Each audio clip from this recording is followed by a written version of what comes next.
History has repeated itself. The next mainline The Legend of Zelda game has been delayed.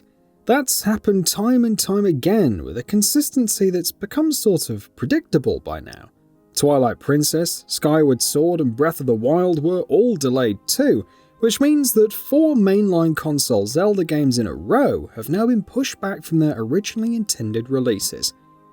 For most Zelda fans, the delay of Breath of the Wild's sequel isn't entirely surprising, even if it is a little disappointing. But even so, it raises a few questions. The biggest question that instantly popped into most people's minds as soon as the delay was officially announced was, should we be concerned? Now, as natural as that is as a reaction to a game getting delayed, it isn't always rooted in rationality and precedence. Delays are, by their very nature, a sign that a game's production isn't moving along the way it was supposed to for one reason or the other. But while that is definitely true, there is very rarely a direct link between a delay and a game disappointing at launch. There is a laundry list of examples that prove that beyond a doubt, which of course includes several aforementioned Zelda games as well. Even so, there is some merit to that thought, specifically where Breath of the Wild 2 is concerned. When the game was announced, for all intents and purposes, it was meant to be an iterative sequel to its predecessor, using much of the same work and assets, with the first game's Hyrule map also being repurposed for the sequel.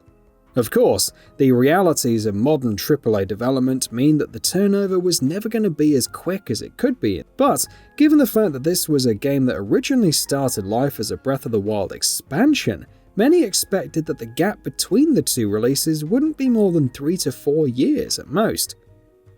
If Breath of the Wild 2 does indeed launch in spring 2023 as currently planned, these 6 years separating it and the original BOTW will be the longest gap ever between 2 mainline Zelda releases, exceeding the 5.5-year gap between Skyward Sword and Breath of the Wild. Of course, we're not forgetting that COVID is a huge factor here that likely extended the game's development time by some margin. But even accounting for that, 6 years is a hell of a lot of time to develop a game that, on paper, is supposed to be an iterative sequel.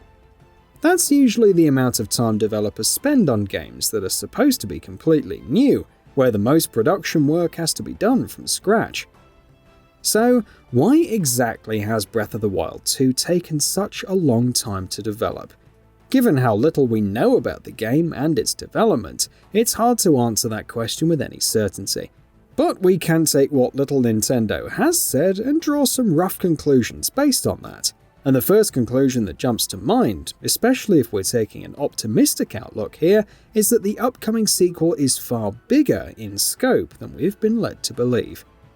Sure, Breath of the Wild 2 may have been a fairly straightforward sequel at one point in time, but knowing Nintendo and how the Zelda team in particular operates, it wouldn't be surprising in the slightest if we found out that partway through production they decided to just go all out and make a fully fledged expansive new Zelda game that far exceeds what they'd initially envisioned for it. Until very recently, something like that would have been an assumption with very little to back it up, but that no longer seems to be the case. And why is that? Well, because that's what Nintendo's own messaging seems to suggest.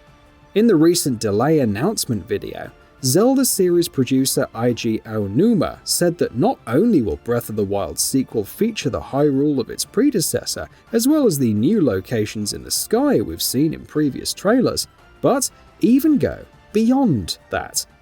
That's very vague wording and could mean any number of things, but it's clear that there's more to the game than meets the eye. Because what could possibly lie beyond the sky? Are we going to outer space? As bizarre as that may seem at first glance, it's not completely out of the question. Concept art for the original Breath of the Wild has shown that the game was originally going to feature aliens and UFOs invading Hyrule. And though that idea was eventually dropped, Nintendo is a company that isn't averse to revisiting older ideas and finding ways to make them work in future projects.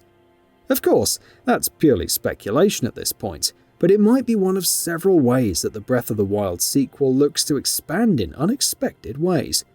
Extraterrestrial enemies also featured in Majora's Mask, so this isn't something that Zelda as a franchise has never played around with. On the gameplay front, Aonuma said in the delay video that the sequel will have a wider variety of features and new encounters and gameplay elements. Again, that's as vague as it could possibly be.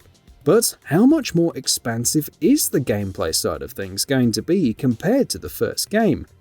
Patents discovered last year spilled the beans on some of these new mechanics, including a time rewind mechanic, expanded free-falling mechanics, and the ability to phase upwards through lofted terrain, all of which we've seen in the game's E3 2021 trailer.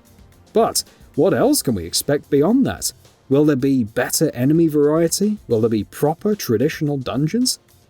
If we were, say, in 2020, and Breath of the Wild 2 was just a few months away from launching, we probably wouldn't be asking these questions. In that scenario, we'd be expecting a fairly simple and straightforward sequel. But with this game having the long development cycle that it does now, and with Nintendo implying that there's more to it than many have expected, the expectations have certainly changed. Fighting against aliens and having fully fledged dungeons in the open world might sound like wishful thinking, but at this point, most people will be expecting significant shakeups on that level. We're not going to have clear answers until Nintendo actually decides to show the game off. But again, if recent delays have raised questions on that front as well, though here at least we're not expecting huge changes in Nintendo's plans. If Breath of the Wild 2 was still set for 2022, an appearance at a summer Nintendo Direct would more or less be a lock. That might not be as set in stone now as it was a few days ago, but even so, we would be very, very surprised if the game didn't make an appearance with a meaty showing by Nintendo's traditional yearly September Direct at the latest. If nothing else, we at least need to know what the game's name is by that point. Of course, with Nintendo, you can never be too sure about anything. Nintendo does what Nintendo wants, and while that's not always for the better, specifically where Zelda is concerned, the company usually makes the right decisions. There's still every chance that things have gone horribly wrong, and Breath of the Wild's sequel is an absolute dumpster fire behind the scenes, but given the series' track record, we're not too concerned about its delay. And with that, we've reached the end of this video. Have anything to say? Let us know in the comments below. Also, we upload new videos every single day on Gaming Bolt, so please consider subscribing as it really helps us out. Thanks for watching.